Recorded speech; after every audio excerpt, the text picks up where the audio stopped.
ശ്രീ പത്മനാഭൻ, കോൺഗ്രസിന്റെ പ്രതിനിധി പറഞ്ഞു വെക്കുന്നത് വളരെ സ്വാഭാവികമായ ഒരു നടപടിക്രമത്തിന്റെ ഭാഗമായാണ് ഭാരതത്തിൽ റാണയെ ഇവിടെ എത്തിക്കാൻ കഴിഞ്ഞത് എന്നാണ്. അപ്പോൾ ഈ 17 വർഷത്തിനിടയിൽ ഈ സംഭവം നടന്ന 7 വർഷത്തോളം UPA ഗവൺമെന്റ് ആയിരുന്നു രാജ്യം ഭരിച്ചിരുന്നത്. പിന്നീടാണ് നരേന്ദ്രമോദി സർക്കാർ വരുന്നതും 2018 ഇതിനുള്ള പ്രോസസ്സ് അമേരിക്കയ്ക്ക് കത്തെഴുതുന്നത് അടക്കമുള്ള നടപടിക്രമങ്ങൾ തുടങ്ങുന്നത് എന്നാണ് ഞാൻ മനസ്സിലാക്കിയിട്ടുള്ളത്. അപ്പോൾ സ്വാഭാവികമായ ഒരു നടപടിക്രമം, അതായത് UPA സർക്കാർ തുടങ്ങിവെച്ച ഒരു നടപടിക്രമത്തിന്റെ അവസാനമാണ് ഇപ്പോൾ നമ്മൾ കണ്ടെത്തിയിരിക്കുന്നത്, നമ്മളിപ്പോൾ എത്തിയിരിക്കുന്നത് എന്നാണ് അദ്ദേഹം പറഞ്ഞു വെക്കുന്നത്. താങ്കളുടെ കാഴ്ചപ്പാട് എന്താണ്? അതായത് രണ്ട് കാര്യങ്ങളുണ്ട്. ഒന്ന്, തഹാവൂർ ഹുസൈൻ റാണ ഒരു അമേരിക്കൻ പൗരനല്ല, കാനാഡിയൻ സിറ്റിസൺഷിപ്പ് ഉള്ള ഒരു പാകിസ്ഥാനിയാണ്. അതേസമയം ഡേവിഡ് കോൾമാൻ ഹെഡ്ലി ഒരു അമേരിക്കൻ പൗരനാണ്. ഒരു അമേരിക്കൻ പൗരനെ അമേരിക്ക എക്സ്ട്രാഡിറ്റ് ചെയ്ത ചരിത്രം ഈ അടുത്ത കാലത്തൊന്നുമില്ല. പണ്ടെങ്ങാനും സംഭവിച്ചിട്ടുണ്ടോ എന്ന് എനിക്ക് അറിഞ്ഞുകൂടാ. പക്ഷെ ഈ ആധുനിക കാലഘട്ടത്തിൽ ഒന്നും തന്നെ ഒരു അമേരിക്കൻ പൗരനെ അമേരിക്ക എക്സ്ട്രാഡിറ്റ് ചെയ്തിട്ടില്ല. അത് അവർ ചെയ്യാറില്ല. അവരുടെ ആളുകളെ അവർ ഒരുപക്ഷെ ഡേവിഡ് കോൾമാൻ ഹെഡിലെ മരണം വരെ അവർ ജയിലിൽ പിടിച്ചിട്ടേക്കാം. പക്ഷെ അമേരിക്കയിൽ നിന്നും അയാളെ പുറത്തു കൊണ്ടുവരിക എന്ന് പറയുന്നത് അമേരിക്കയിൽ നടക്കാത്തൊരു കാര്യമാണ്. ഒന്ന് അത്. രണ്ട്, ഇവിടെ പറയാൻ 100% പാടില്ലാത്തൊരു സംഗതിയാണ്, എങ്കിലും ഞാൻ പറയാം. ഇവിടെ ട്രംപിന്റെ തെരഞ്ഞെടുപ്പ് സമയത്തും, അതായത് 2016 ട്രംപിന്റെ ഇലക്ഷൻ സമയത്തും 2024 ട്രംപിന്റെ ഇലക്ഷൻ സമയത്തും ഒരു പരാതി ഇവിടെ ഉയർന്നു വന്നിരുന്നു. ട്രംപിന്റെ തെരഞ്ഞെടുപ്പിൽ ട്രംപിനെ ജയിപ്പിക്കാൻ ഇന്ത്യ ഗവൺമെന്റ് ചില നീക്കങ്ങൾ നടത്തുന്നുണ്ട് എന്ന്. അതിന്റെ തെറ്റും ശരിയും അല്ലെങ്കിൽ ഒക്കെ വേറെ, പക്ഷെ അങ്ങനെ ഒരു സംസാരം ഇവിടെ ഉണ്ടായിരുന്നു. ട്രംപിന് അനുകൂലമായ ഒരു ജനവിധി ഉണ്ടാക്കാൻ ചില നടപടി ഇന്ത്യ ഗവൺമെന്റിന്റെ ഭാഗത്ത് ഉണ്ടായിട്ടുണ്ട്. ഈ നയതന്ത്ര രംഗത്തെ വിജയങ്ങൾക്ക് പിന്നിൽ പല രഹസ്യങ്ങളുണ്ട്. അതൊന്നും നമുക്ക് പരസ്യമായി സംസാരിക്കാൻ പാടില്ലാത്തതാണ്. ട്രംപ് അല്ല, കമല ഹാരിസ് ആയിരുന്നു ഇന്നത്തെ അമേരിക്കൻ പ്രസിഡന്റ് എങ്കിൽ ഈ തീരുമാനം ഒരുപക്ഷെ വീട്ടോ ആവുമായിരുന്നു. കാരണം അമേരിക്കയിലെ പ്രസിഡന്റിന് വീട്ടോ ചെയ്യാനുള്ള അധികാരമുണ്ട്. അമേരിക്കയിലെ സുപ്രീം കോടതി എക്സ്ട്രാഡിറ്റ് ചെയ്യാൻ പറഞ്ഞാൽ പോലും അമേരിക്കൻ പ്രസിഡന്റിന് വീട്ടോ ചെയ്യാം. ഇംഗ്ലണ്ടിൽ പോയാൽ സ്ഥിതി എങ്ങനെയാണ്? ഇംഗ്ലണ്ടിലെ ഹോം സെക്രട്ടറിക്ക് വീട്ടോ ചെയ്യാം. ഇംഗ്ലണ്ടിലെ പരമോന്നത കോടതി നാട് കടത്താൻ പറഞ്ഞാൽ പോലും ഹോം സെക്രട്ടറിക്ക് അത് വീട്ടോ ചെയ്യാം.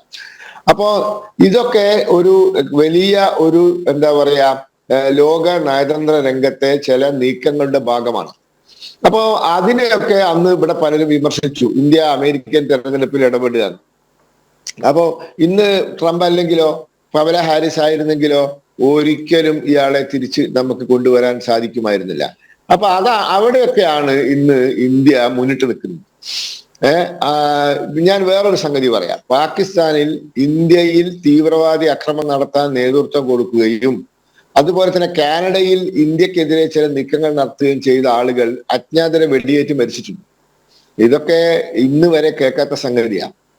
അജ്ഞാതര വെടിയേറ്റ് മരിച്ചിട്ടുണ്ട്. ഒരു കാര്യം ഇന്ന് ഉറപ്പാണ്. പണ്ട് ഇസ്രയേലിനോട് ഉപദ്രവിച്ചാൽ, ഇസ്രയേലിനെ എന്തെങ്കിലും നാശനഷ്ടങ്ങൾ ഉണ്ടാക്കിയാൽ അവൻ ഈ ലോകത്തിന്റെ ഏത് മൂലയിൽ പോയി ഒളിച്ചാലും അവനെ ഇസ്രയേൽ തേടി വരുമായിരുന്നു.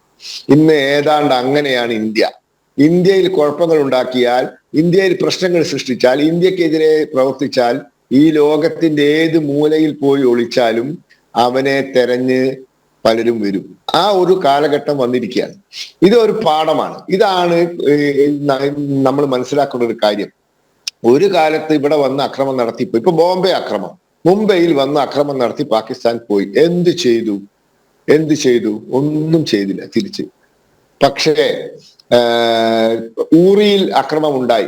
ഇന്ത്യൻ പട്ടാളക്കാർ, കമാൻഡോകൾ അതിർത്തി ലംഘിച്ച് അവിടെ സർജിക്കൽ സ്ട്രൈക്ക് നടത്തി. ഇന്ത്യയിൽ പട്ടാൻകോട്ടിൽ CRPF-ന്റെ വാഹന വ്യൂഹത്തിനെതിരെ ബോംബ് സ്ഫോടനം ഉണ്ടായി. നമ്മുടെ വിമാനം അതിർത്തി ലംഘിച്ച് അവിടെ അന്താരാഷ്ട്ര നിയന്ത്രണ രേഖ ലംഘിച്ച് ബാലാക്കോട്ടിൽ എയർ സ്ട്രൈക്ക് നടത്തി.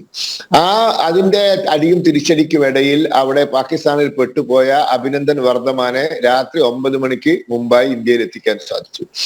അപ്പൊ ഇതൊക്കെ ഒരു പ്രത്യേക തരം നയത്തിന്റെ ഒരു എന്താ പരിണിത ഫലമാണ്. ഇതായിരുന്നു ഇന്ത്യയിൽ ഇല്ലായിരുന്നത്. ഈ ഒരു എന്താ പറയാ വ്യത്യാസമാണ് പഴയ ഭരണ സർക്കാരും ഈ സർക്കാരും തമ്മിലുള്ളത്. ശ്രീ റോണി കെ ബേബി, അതാണ് ഇവിടുത്തെ പ്രത്യേകത എന്ന് പറയുന്നത്. അതായത് ഈ 166 പേരുടെ ജീവനെടുത്ത, പലരെയും ജീവച്ഛവങ്ങളാക്കിയ, ഇന്ത്യ കണ്ടിട്ടുള്ള, ഭാരതം കണ്ടിട്ടുള്ള ഇതിൽ വെച്ച് ഏറ്റവും കൊടും ക്രൂരത അരങ്ങേറിയ ആ സംഭവത്തിന് ശേഷം ഭാരത സർക്കാർ എന്താണ് അന്നത്തെ UPA സർക്കാർ ചെയ്തത്? ഏതെങ്കിലും വിധത്തിൽ ഒരു ചെറുവിരൽ അനക്കിയോ നിങ്ങൾ? അതായത് പാകിസ്ഥാനെ ഈ വളരെ കൃത്യമായി പ്രതിപട്ടികയിലേക്ക് പാകിസ്ഥാൻ തന്നെയാണ് ഇത് ചെയ്തത് എന്ന് സ്ഥാപിച്ചെടുക്കാൻ, അന്താരാഷ്ട്ര കോടതിയിലടക്കം സ്ഥാപിച്ചെടുക്കാൻ ഒരുവിധ നീക്കവും അന്ന് UPA ഗവൺമെന്റിന്റെ ഭാഗത്തു നിന്നുണ്ടായില്ല. പകരം പാകിസ്ഥാനെ ഇതിൽ പേര് ചേർക്കാതിരിക്കാൻ വളരെ കൃത്യമായ ചില അജണ്ടകൾ വെച്ച് ചില പ്രൊപ്പഗാൻഡയാണ് നിങ്ങൾ പ്ലാൻ ചെയ്തത്. അതായത് അജ്മൽ കസബ്, അതുപോലെ ഇവിടെ ഈ കടൽ കടന്ന് ഇവിടെ ഭീകരാക്രമണം നടത്താൻ വന്ന 50-ലേറെ പേർ, അവരെല്ലാം ഇന്ത്യൻ ഡ്രസ്സ് ധരിക്കുകയും അതുപോലെ കയ്യിൽ ചരട് കെട്ടുകയും അങ്ങനെ വളരെ കൃത്യമായി ഇത് പാകിസ്ഥാനല്ല എന്ന് വരുത്തി തീർക്കാനുള്ള ബോധപൂർവമായ ഒരു അജണ്ട അവിടെ ക്രിയേറ്റ് ചെയ്യപ്പെട്ടു. പക്ഷേ ആ അജണ്ട, ആ അന്താരാഷ്ട്ര അജണ്ട വളരെ കൃത്യമായി ഇങ്ങനെ പ്രചരിപ്പിക്കാനായിരുന്നു നിങ്ങളുടെ ശ്രമം. അതായത് പാകിസ്ഥാനെ ഈ ഭീകരാക്രമണവുമായി കൂട്ടിക്കെട്ടാനല്ല, മറിച്ച് ഇവിടുത്തെ ചില സംഘടനകളെ ഇത്തരത്തിലുള്ള പ്രചാരണത്തിലേക്ക് കൊണ്ടുവരാനാണ് നിങ്ങൾ ആദ്യഘട്ടത്തിലൊക്കെ ശ്രമിച്ചത്. പക്ഷെ അത് പാളിപ്പോയി. പക്ഷെ ഈ ഒരു വിഷയത്തിൽ ഇങ്ങനെ ഒരു രാഷ്ട്രീയ പ്രത്യാരോപണങ്ങളുടെ ഒരു വിഷയമാണെന്ന് ഞാൻ മനസ്സിലാക്കുന്നില്ല. ഞാൻ പറയുന്നത് ഇന്ത്യ ഭരിക്കുന്ന ഏത് ഗവൺമെന്റ് ആണെങ്കിലും അത് ആ ഗവൺമെന്റിൽ ഇന്ത്യ ഭരിച്ചിരുന്ന കാലഘട്ടത്തിൽ, അത് കോൺഗ്രസ് ആയിക്കോട്ടെ BJP ആയിക്കോട്ടെ, രാജ്യസുരക്ഷയുടെ കാര്യത്തിലോ ഇതുപോലെയുള്ള തീവ്രവാദ പ്രവർത്തനങ്ങളെ അടിച്ചമർത്തുന്ന കാര്യത്തിലോ എന്തെങ്കിലും ഒരു കോംപ്രമൈസ് ചെയ്യുമെന്ന് ഞാൻ വിചാരിക്കുന്നില്ല. ഇന്ത്യയിലെ ഒരു സാധാരണ പൗരനും വിചാരിക്കുന്നില്ല. ഇവിടെ 2008 ഈ പറയുന്ന മുംബൈ തീവ്രവാദ ആക്രമണത്തിന് ശേഷം NIA എന്ന് പറയുന്ന തീവ്രവാദ വിരുദ്ധ സംഘടനയ്ക്ക് നമ്മൾ രൂപം നൽകി. അവർ നൽകിയ മെറ്റീരിയൽ എവിഡൻസിന്റെ അടിസ്ഥാനത്തിലാണ് ഈ അമേരിക്കയിൽ ഈ 2 ആളുകളെ അറസ്റ്റ് ചെയ്തത്. അല്ലാതെ അമേരിക്കയുടെ FBI പിന്നെ വിവരങ്ങൾ കളക്ട് ചെയ്തോ അല്ലെങ്കിൽ ഇൻഫോർമേഷൻ കളക്ട് ചെയ്തോ അല്ല. പ്രൊഫസർ റോണി കെ ബേബി, ഞാൻ ഒറ്റ കാര്യം ചോദിച്ചോട്ടെ. ഈ ഹെഡ്ലിക്ക് ഇന്ത്യയിലേക്ക് വരാൻ വിസ സംഘടിപ്പിച്ച് നൽകിയത് ആരാണ്? വളരെ കൃത്യമല്ല. കാരണം അതിനുവേണ്ടിയിട്ടാണല്ലോ റാണ ഈ പറയുന്ന ബോംബെയിൽ വന്ന് അദ്ദേഹം ഈ ഇതിന് ഓഫീസിൽ കനേഡിയൻ പൗരനായ റാണയ്ക്ക് എങ്ങനെയാണ് ഇങ്ങനെ മുംബൈയിൽ ഇമിഗ്രന്റ് ലോ സെന്റർ എന്ന് പറയുന്ന ഒരു സ്ഥാപനം നടത്തി ഇത്തരത്തിൽ വിസ സംഘടിപ്പിച്ച് നൽകാൻ കഴിയുന്ന സാഹചര്യം ഉണ്ടായത്? അത് നിയമപരമായിട്ട് തന്നെയാണ്. കാരണം നമുക്കൊരു ഇന്ത്യയിൽ പ്രവർത്തിക്കുന്ന വിദേശ എംബസികളുമായി ബന്ധപ്പെട്ടിട്ടുള്ള പിന്നെ ആളുകൾക്ക് ഇവിടെ വന്ന് പിന്നെ അങ്ങനെ ഈ ഇമിഗ്രേഷൻ സെന്ററുകൾ തുടങ്ങുന്നതിന്റെ പക്ഷേ ഇതൊരു സാധാരണ വ്യക്തിയല്ലല്ലോ പറയുന്നതായിട്ട്. ശ്രീ റോണി കെ ബേബി, അന്നത്തെ ഇന്റലിജൻസിന്റെ പരാജയമാണ് ഞാൻ ചൂണ്ടിക്കാട്ടാൻ വരുന്നത്. അന്നത്തെ ഇന്റലിജൻസ് ഏജൻസികൾ ഏത് വിധത്തിൽ പ്രവർത്തിച്ചിരുന്നു എന്നതിന്റെ ഒരു തെളിവാണ് ഞാൻ ചൂണ്ടിക്കാട്ടാൻ പോകുന്നത്.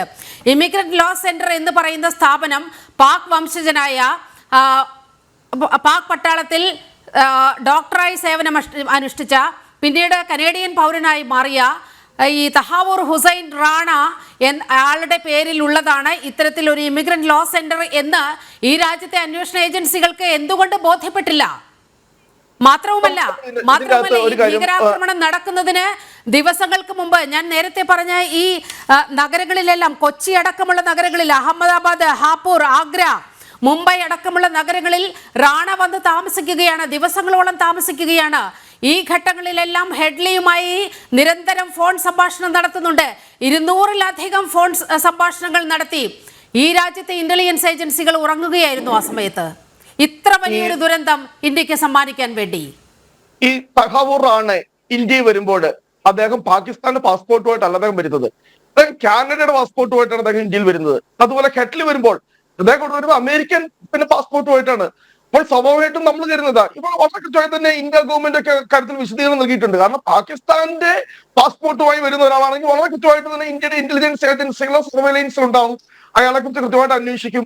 പക്ഷെ ഇതിനകത്ത് ഇവർ രണ്ടുപേരും പറയുന്നത് ഇവർക്ക് രണ്ടുപേരും വിദേശ പിന്നെ അവരുടെ ശാരീരികമായിട്ട് പോലും, അവരുടെ അപ്പിയറൻസിൽ പോലും, അവരുടെ രൂപസാദൃശ്യങ്ങളിൽ പോലും അവരെല്ലാം പാശ്ചാത്യ ലുക്കുള്ള ഈ രണ്ട് വ്യക്തികളും, രണ്ടുപേരുടെ പാസ്പോർട്ട് എന്ന് പറയുന്നത് ഒരാൾ കാനഡയുടെയും ഒരാൾ അമേരിക്കയുടെയുമാണ്.